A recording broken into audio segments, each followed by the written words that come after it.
오늘 본문에 나타나는 나병 환자, 가능하면 한생병으로 통칭했으면 좋겠습니다.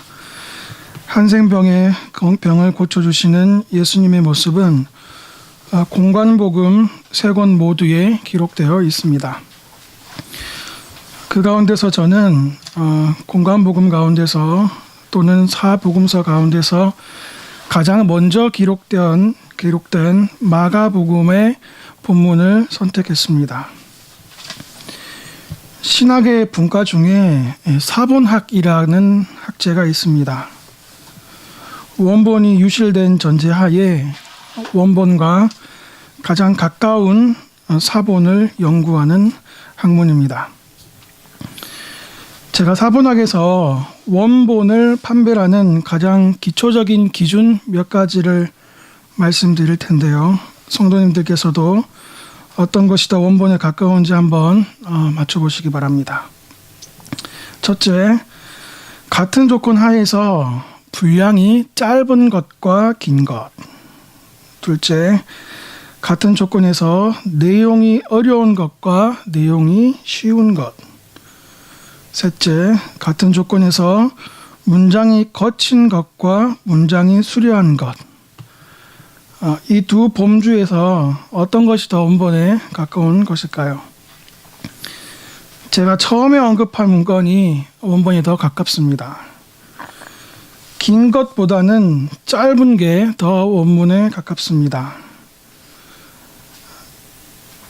긴 것보다 원문에 가까운 짧은 것.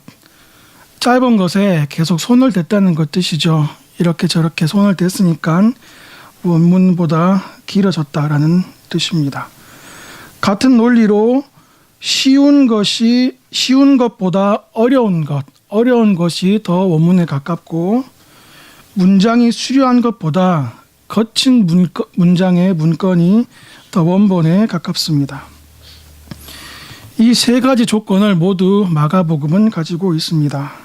마가복음은 사복음서에서 가장 짧습니다. 책의 길이가 짧으니 친절하지 못하니 사복음서에서 가장 어렵습니다. 그리고 마가복음 문체가 헬라어로 보시면 상당히 거친 것을 알 수 있습니다. 그래서 마가복음이 사복음서 가운데서 혹은 공관복음서 가운데서 가장 먼저 기록된 것을 우리가 확인할 수 있습니다. 내용이 친절하지 못하고 어려운 대목의 대표적인 예가 오늘 우리가 읽은 본문 44절 말씀, 소위 The Messianic Secret, 메시아 비밀 사상이라고 별칭이 붙여진 말씀입니다. 44절, 이르시되 삼가 아무에게 아무 말도 하지 말고. 이 문장은 참 오해하기 쉬운 주님의 말씀입니다. 아무런 부연 설명과 아무런 신학적 부연 설명이 없습니다. 굉장히 거칠고 어렵고 난해합니다.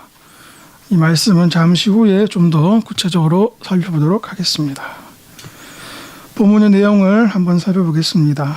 오늘 한센병을 고쳐주시는 예수님의 사역은 예수님께서 산상수훈 이후에 처음으로 사역하신 첫 번째 사역이십니다.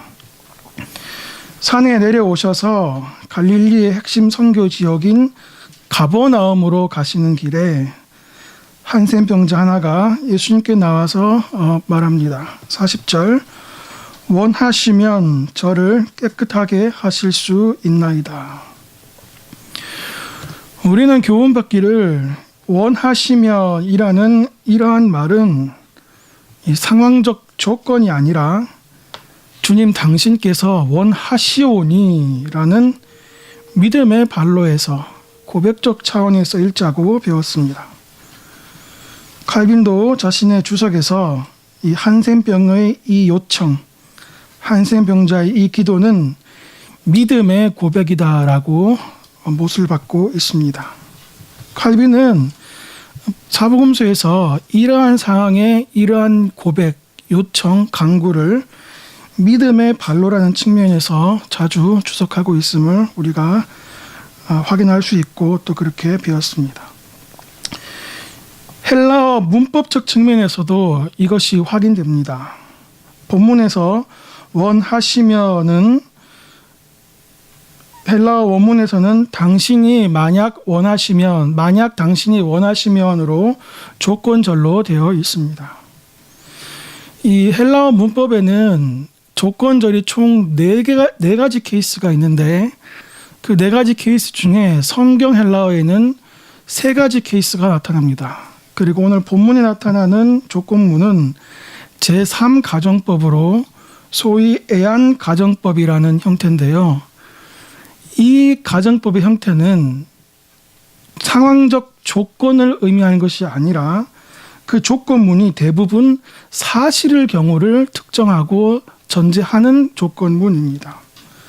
다시 말해서 우리가 교훈받은 대로 원하시면이라는 이 고백은 예수님 당신이 진짜 원하시면 이런 뜻이 아니라 주님 예수님께서 진짜 원하시기 때문에 내가 그리 믿기 때문에 라는 예수님의 신실하심, 일정하심, 미쁘심을 믿는 믿음의 고백의 발로로 보는 것이 합당하다 하겠습니다. 이 믿음의 고백을 예수님 받으시고 한센병 환자를 고쳐주셨습니다. 그런데 고쳐주시는 과정에서 예수님 이 한센병 환자에게 손을 대십니다. 41절 손을 내밀어 그에게 대시며 우리가 자세히는 잘 몰라도 이런 부정한 사람에게 손을 대면 부정하게 된다는 것을 우리가 여러 설교 말씀을 통해서 희미하게 알 수 있을 거라 생각합니다. 레위기 5장 13장에 따르면 이 한센병 환자를 만지게 되면 그 만진 사람도 부정하게 됩니다. 예수님께서는 한센병자를 만지심으로 스스로 부정하게 하십니다. 한센병 환자를 만지지 않는다는 표징, 그 표징이 제시하는 거룩, 그리고 그 거룩으로 인해 드러나는 주님과의 연합이 이제 그 실체, 모든 것의 실체이신 예수 그리스도의 성육신 가운데 실체적으로 다 이루어졌기 때문에 예수님이 이 한센병 환자를 만지시는 것은 레위기 말씀을 어기는 것이 아니라 오히려 레위기 말씀을 완성하시고 완결하시는 장면을 보는 것이라 할 수 있습니다. 예수님께서 이 레위기 말씀을 완성하시는 성경의 선포가 바로 41절에 불쌍히 여기사라고 저는 묵상했습니다.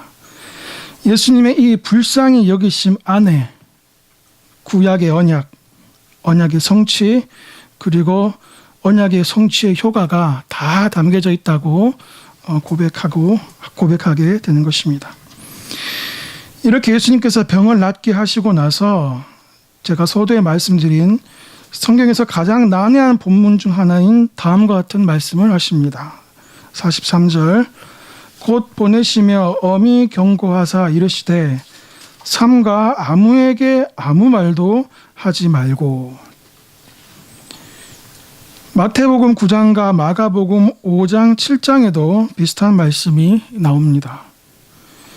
예수님께서 신적인 기적을 행하셨는데 그 신적인 기적을 알리지 말라고, 좀 이렇게 잘못 보면 예수님의 신적인 행위와 그런 이적을 숨기거나 또는 감추는 듯한 그런 모습까지 볼 수 있는, 오해할 수 있는 말씀을 하십니다. 이 본문의 오석은 18세기 이후 자유주의자들로 하여금 예수님의 인성과 신성을 난도질하게 되는 단초가 되었습니다.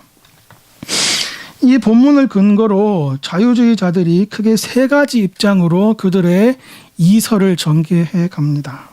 첫째, 이거 봐라. 예수님이 신적인 행동을 하고 나서 그것을 알리지 말라고 말한 것은 자신이 신이 아니기 때문이다.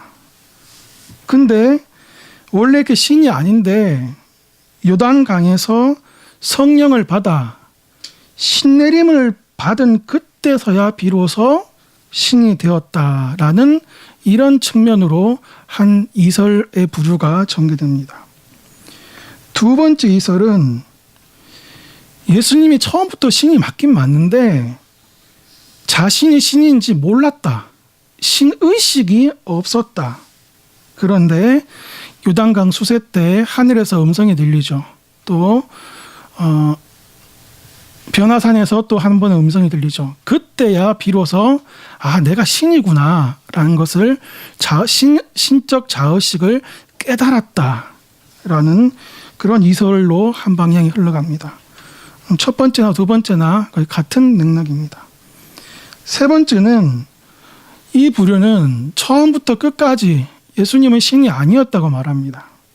그런데 이 제자들이 혹은 예수님을 추종하는 사람들이 이 예수님을 너무나 신격화한 나머지 그 예수님을 향한 믿음과 그 열망이 너무나 강한 나머지 추종자들의 열망과 신앙이 고착화되어서 그게 화석화되어서 일종의 종교가 되었다는 것입니다. 그래서 예수님이 실제로 청육신도 안 하고 죽지도 않고 부활도 안 했는데 예수님은 부활하신 것으로 믿은 겁니다. 손바닥을 치면 손바닥 소리가 나는데 손바닥을 치지도 않았는데 그냥 소리만 났다. 그냥 실체는 없는데 그냥 예수님이 그랬다라는 그런 열망이 너무나 강한 나머지 그것이 종교화됐다. 이런 식으로 또 한 부류로 예수님의 신성과 인성을 이렇게 오해하는 단초가 되었습니다. 람세스 시대나 또 네로 시대나 지금이나 언제나 예수님의 신성과 인성을 부인하는 사람들은 꼭 있어 왔습니다. 단지 형태만 다를 뿐이죠. 오늘 오전 말씀에도 우리가 그 요한 사도의 그 영지주의에 대한 그런 변증의 말씀을 들었습니다. 역사는 반복된다는 말이 있죠. 우리 기독교 세계관에서는 받아들일 수 없습니다. 기독교 세계관의 역사관은 보통 나선형 직선구조라고 말합니다. 역사가 반복된다는, 윤회한다는 불교적 입장을 받아들이진 못하더라도 반복적 측면에 있는 것이죠. 그래서 나선형이라고 하나 형용사를 붙여주는 것입니다. 우리 사사기에서 잘 볼 수 있죠. 계속 반복돼서 하나님의 같은 패턴으로 하나님에 대해서 하나님을 적대하는 모습을 보게 됩니다. 형태는 다르지만 모세 시대나 또 로마 시대나 지금이나 예수님의 인성과 신성을 부인하는 그런 패턴은 틀리지만 그 습작은 다 같은 모습을 볼 수 있는 것이죠. 여러분 왜 그럴까요? 왜 사람들은 동일한 구조 내에서 이설을 만들어내고 예수님의 신성과 인성을 부인하고 하나님을 올바로 믿지 못할까요? 그것은 바로 인간의 본성이 동일하기 때문입니다.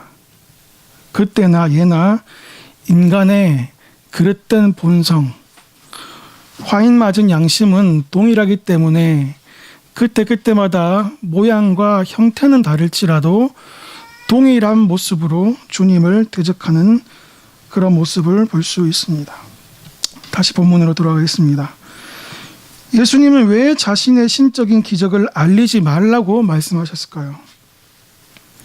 예수님은 단순히 치유자, 기적 행학자로 알려지기를 원치 않으셨습니다.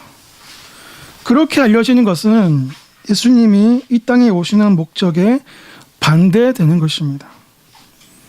예수님은 십자가와 부활로서 당신이 누구신지, 예수님은 십자가와 부활로서 당신이 무엇을 하셨는지를 알려주시기를 원하셨습니다.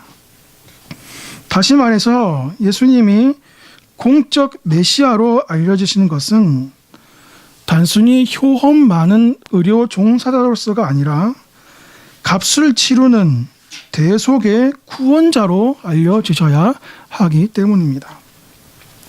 따라서 어떻게 보면 예수님의 진정한 공생의 시작은 진정한 공적 메시아로 인지되기 원하셨던 시점은 예수님의 요단강 수세 때가 아닌 바리새인들이 예수님을 죽이려고 마음 먹었을 때가 아닌가 한번 그렇게 생각해 보기도 합니다. 왜냐하면 예수님의 인격을 가장 적나라하게 나타나셨을 그때에 비로소 바리새인들이 예수님을 죽이기 시작했기 때문입니다. 이렇게 자신을 감추는 것이 아니라 숨기신, 이거는 우리가 예전에 낮예배 웨스트민스터 신앙고백 하면서 잠깐 배웠습니다. 자신을 감춘 것이 아니라 숨기신 예수님은 병을 고치시고 나서 이 한센병 환자에게 모세가 명한 것을 드리라고 말씀하셨습니다. 44절 후미 네가 깨끗하게 되었으니 모세가 명한 것을 드려 그들에게 입증하라. 앞서 저는 예수님께서 율법을 다 이루셨다고 말씀드렸습니다. 그러면 이 한센병 환자는 지금 우리처럼 예수님께 감사만 드리면 될 텐데 예수님께서 친히 모세가 명한 것을 드리라고 말하고 계십니다. 이 문제를 제가 길게 말씀드릴 수는 없고 짧게 잠깐 언급하겠습니다. 신약 성경에는 이렇게 구약의 경륜과 신약의 경륜이 중첩되는 경우가 있습니다.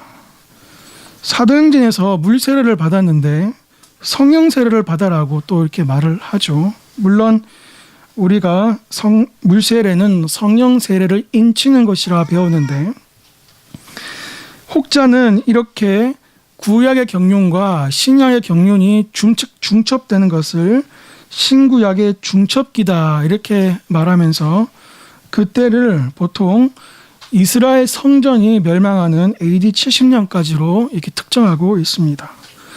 이것은 우리가 나중에 기회가 되면 좀 더 살펴보도록 하겠습니다. 예수님이 말씀하신 모세가 명한 것은 무엇일까요? 여러분의 성경책 44절에 보면 어떤 기호가 있을 것입니다. 그 기호를 따라 만화주를 보시면 오늘 우리 남 목사님께서 읽어주신 레위기 말씀, 레위기 14장 2절 이하 이렇게 적혀 있을 것입니다. 그 레위기의 말씀은 이렇습니다. 구약에서 한센병 환자가 나오면 제사장은 새 2마리를 가져다가 1마리를 죽입니다.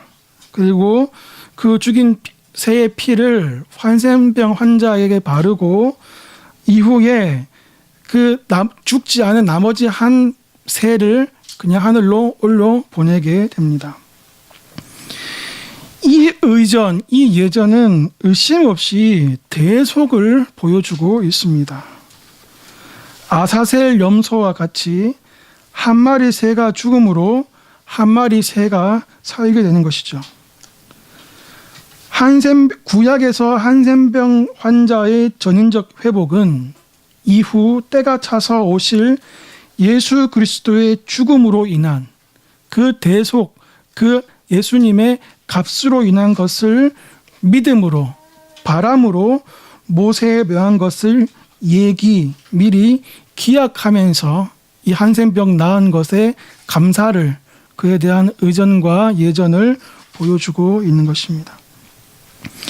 모세가 명한 것의 실체, 곧 대속을 우리가 좀 더 구체적으로 살펴보면 이것을 우리는 값이라고 말할 수 있습니다. 한 마리 새가 자유롭게 된 것은 나머지 한 마리 새가 그 값을 치렀기 때문이요. 한센병 환자가 나온 것은 궁극적으로 이후 예수님께서 값을 치를 것을 믿음으로 제사장 앞에서 모세에 명한 것을 드렸기 때문입니다. 얼마 전에 화폐에 대한 다큐를 보는데 독일의 한 경제학자가 말하기를 경제학의 대부분의 용어가 신학에서 왔다라면서 예를 몇 가지 들은 것을 보았습니다. 제가 여러분이 알만한 것 몇 개만 예를 들어보겠습니다. 일단 경제학이라는 용어 자체가 신학의 오에코노미아라는 라틴어에서 왔고, 가격, 프라이스라는 단어는 라틴어의 프레티움에서 왔고, 데빗이라는 단어는 라틴어의 데비툼이라는 단어에서 왔고, 사례, 급료라는 뜻의 스티펜드는 라틴어의 스티펜디움에서 왔다고 이렇게 TV에서 본 적이 있습니다. 여러분 혹 신학 라틴어, 주요한 신학 라틴어를 조금 알고 싶으시면 30주제로 쓴 30주제 뒤에 보시면 라틴어 이렇게 정리된 게 있습니다. 이게 잘 모르실 수 있거든요. 뒤에 얇아서 이렇게 모르실 수 있는데 뒤에 보시면 아주 정리가 잘 되어 있으니까 한번 보시면 도움이 될 것 같습니다. 이 세상의 가장 중심이 되는 금융, 돈, 그 돈에 관한 용어가 신학에서 나왔듯이 이 값이라는 단어는 우리들의 신학과 신앙 그리고 실천적 경건의 핵심이 되는 단어입니다. 구약은 그 값을 치룰 그분을 학수고대하면서 소와 양과 새의 피를 뿌렸습니다. 신약은 값을 치룰 만한 분이 값을 다 치렀다고 선포하는 책입니다. 믿음의 조상들은 우리는 값으로 산 것이 되었으니 우리는 우리의 것이 아니라 그분의 것이라고 가르쳐주고 있습니다.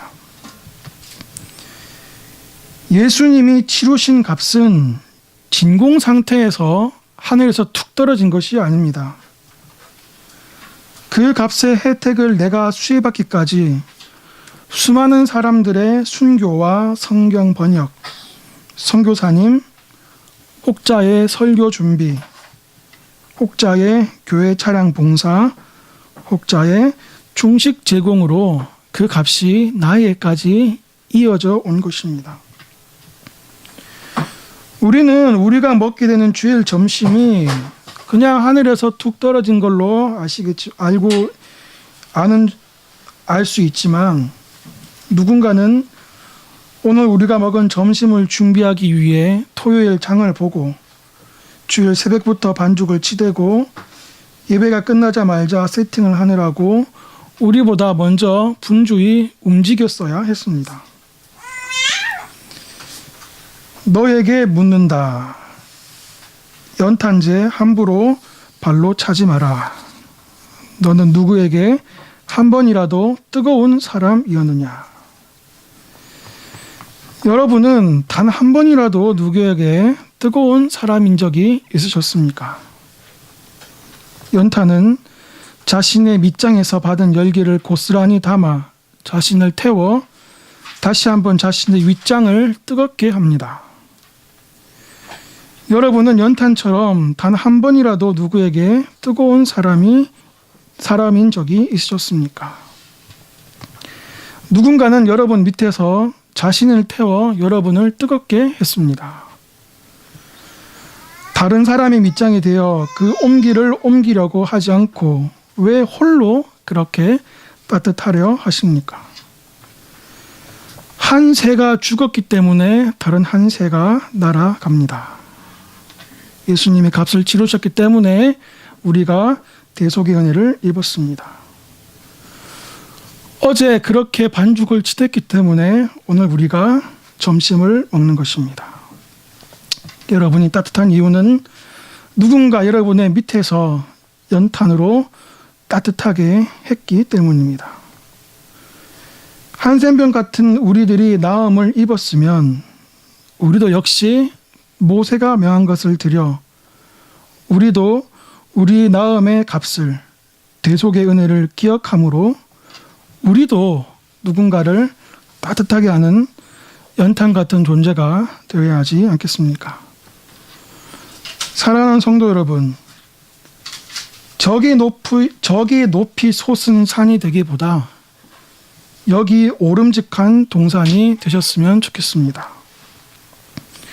내가 가는 길만 비추기보다는 누군가의 길도 비추었으면 좋겠습니다. 다른 사람들은 다 아는데 자신만 모르는 무의도식하는 자가 되는 것이 아니라 다른 사람은 다 몰라줘도 혹 오해받아도 주님만 아시면 된다고 생각하며 베스메스로 걸어가는 암소의 마음을 우리가 다 가졌으면 좋겠습니다. 기도하시겠습니다. 살아계신 하나님, 오늘 마가복음 말씀을 통하여서 모세의 명한 것, 또 그것을 다 이루신 예수님, 또 그 은혜를 받은 우리가 어떻게 살아야 할지를 살펴보았습니다. 우리가 많이 아는 것이 아니라 먼저 알았는데 우리가 많이 아는 것처럼 자고함을 용서하시고, 또 우리가 하나님의 은혜로 된 것인데 마치 나의 능과 힘으로 된 것처럼 자고한 것 용서하여 주시옵소서. 주님께서 부유하신 자로 가난하게 되시면 그 가난하심으로 우리를 부유하게 하셨듯이 우리의 부여가 조금이라도 있다면 우리가 스스로 가난해져서 주님과 같이 다른 사람을 부유하게 할 수 있는 그런 깜냥이 다 될 수 있도록 은혜를 더하여 주시옵소서. 사랑하는 담임 목사님, 늘 신앙의 강건함을 더하시고 주를 위해 행하시는 모든 일 가운데 함께 하셔서 그 일 가운데 주님이 친히 함께 하심을 만민이 알게 하시고 그리함으로 악한 어둠의 권세가 틈타지 못하도록 주님 지켜주시며 우리 십자가 지교의 이름을 기억하시고 그 이름을 기뻐 받아주시옵소서. 감사하며 예수님의 이름으로 기도합니다. 아멘.